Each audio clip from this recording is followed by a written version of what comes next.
जनवरी 2024 मैं पिछले 7-8 महीने से अपनी क्रश से रोज़ बात कर रहा था और जेन्युइनली मेरे को उस टाइम लगता था मेरे को अपनी सोलमेट, अपनी द वन लाइफ पार्टनर मिल गई है। मैं लिटरली उसके साथ अपनी रिलेशनशिप इमेजिन करता था, डेट्स इमेजिन करता था, एक फ्यूचर, एक अच्छा हेल्दी फ्यूचर इमेजिन करता था।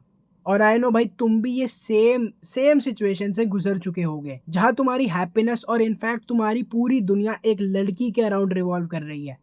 लेकिन एक दिन मेरे को अच्छे से याद है, संडे का दिन था और मैं सुबेरे इंस्टाग्राम खोलता हूँ और मैं देखता हूँ जिस बंदी से मैं पिछले 7-8 महीने से बात कर रहा हूँ, जिसके साथ मैंने अपना फ्यूचर इमेजिन कर लिया है, उसने 16 घंटे हो चुके हैं मेरे टेक्स्ट को सीन तक नहीं करा है, लेकिन उसने एक स्टोरी डाली हुई थी। और मैं जैसी उसकी स्टोरी देखता हूँ, पता नहीं क्यों मेरी लिटरली चेस्ट में दर्द होने लग जाता है। मेरे को सांस लेने में मुश्किल होने लगती है।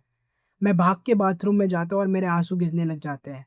मैं लिटरली देखता हूँ जिस बंदी पे मेरा क्रश है, जिसके साथ मैंने अपना पूरा फ्यूचर इमेजिन कर लिया है, जिससे मैं 7-8 महीने से ऑलमोस्ट रोज़ बात कर रहा हूँ, वो किसी और बंदे के साथ डेट पे गई हुई है। और उस मोमेंट पे लिटरली मेरी पूरी दुनिया ही कह लो कि खत्म हो चुकी थी। मेरे को बहुत ही ज़्यादा बुरा लग रहा था, मैं ना वो फीलिंग तुम्हें आज भी एक्सप्रेस नहीं कर पाता। मेरी लाइफ़ का वो one of the lowest moment था। लेकिन ऑलमोस्ट 1 डेढ़ साल बाद सिचुएशन पूरी की पूरी चेंज हो चुकी थी। और मेरी डेटिंग लाइफ इतनी ज़्यादा चेंज हो गई थी कि मेरे को खुद ही यकीन नहीं हो रहा था। और जिस मोमेंट ने मेरी पूरी डेटिंग लाइफ चेंज कर दी, वो एक टाइम पे मेरे को मेरी लाइफ का लोवेस्ट पॉइंट लग रहा था। और अगर तुम भी रिजेक्शन से स्ट्रगल कर रहे हो, तो इस वीडियो को एंड तक देखना। मैं तुम्हें वो 3 चीज़ें बताऊँगा, जिसने मेरी डेटिंग लाइफ को कंप्लीटली, कंप्लीटली, कंप्लीटली चेंज कर दिया है। और भाई थर्ड चीज़ जो है ना, वो तुम एक बार इमेजिन भी नहीं कर सकते। और जिस दिन मैंने वो स्टोरी देखी थी, मेरे को याद है भाई, मैं ना लिटरली सो नहीं पा रहा था। मैं बार-बार ही वही स्टोरी देखे जा रहा था। और मेरे को ना अपने आप से बस एक ही क्वेश्चन मैं बार-बार ही अपने आप से पूछे जा रहा था कि भाई व्हाई मी? भाई मेरे में क्या कमी है भाई? ऐसा भाई क्यों ही करा इस बंदी ने? मेरे को क्यों इतनी गंदी तरह रिजेक्ट कर दिया? और भाई तुम्हें पता है, अगर तुम भी कभी रिजेक्ट हुए हुए हो, तो तुम्हें पता है भाई वो फीलिंग कैसी होती है। क्योंकि रिजेक्शन सिर्फ रिजेक्शन नहीं होता, वो तुम्हारे कॉन्फिडेंस को भी चोट पहुँचाता है। वो तुम्हारी आइडेंटिटी, तुम्हारी ईगो को भी हर्ट करता है।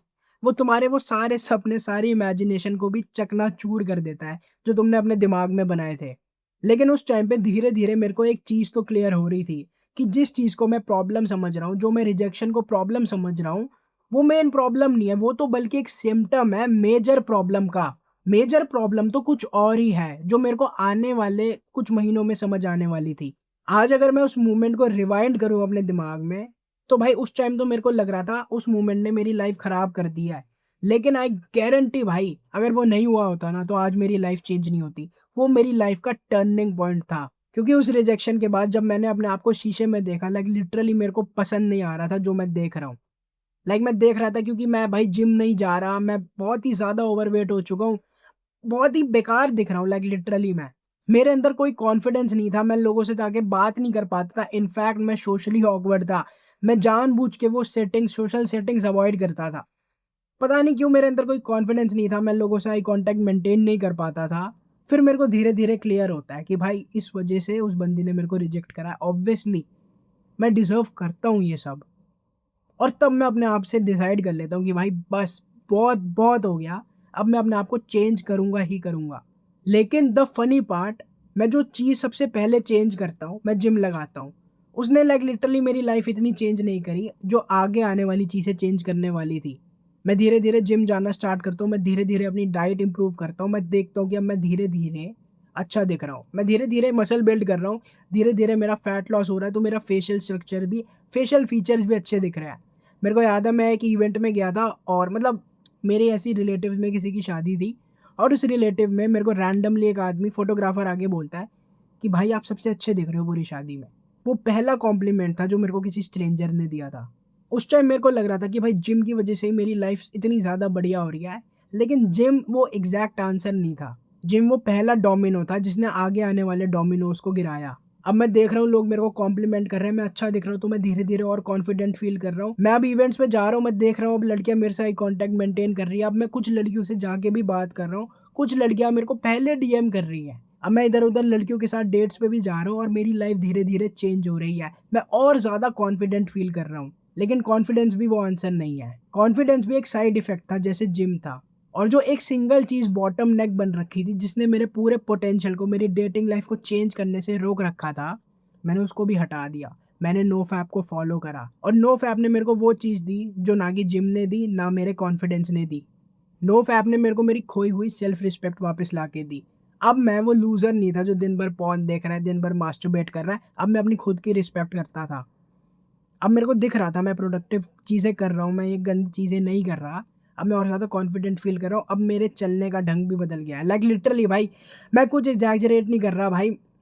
मैं तुम्हें एक छोटी-सी स्टोरी बताता हूँ। मेरे को याद है पहले ना मेरे घर वाले और सब लोग मेरे को टोकते रहते थे कि भाई तू ऐसे झुक-झुक के क्या चलता है, ढंग से चला कर। और भाई मैंने लाइक लिटरली कुछ काम-वाम भी नहीं करा इस पे, बट मैंने नोफैप को फ़ॉलो करा और मैं मेरी खुद की आइडेंटिटी अंदर से अच्छी होने लग गई। अब I fucking walk like a fucking king.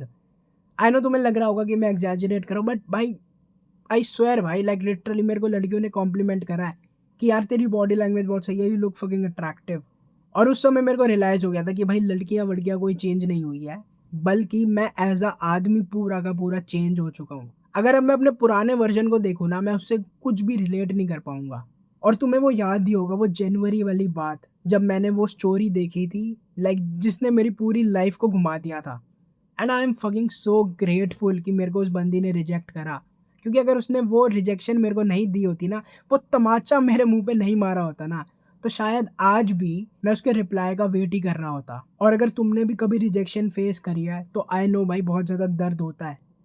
But question ये नहीं है कि उस बंदे ने तुम्हें रिजेक्ट क्यों करा है। क्वेश्चन ये है कि तुम उस रिजेक्शन के बाद अपनी लाइफ में क्या करोगे? और अगर तुम्हें मेरी फ्री वीडियोज़ इतनी ज़्यादा हेल्पफुल लग रही है, तो जस्ट इमेजिन मेरा पेड कोर्स तुम्हारी कितनी ज़्यादा मदद कर सकता है।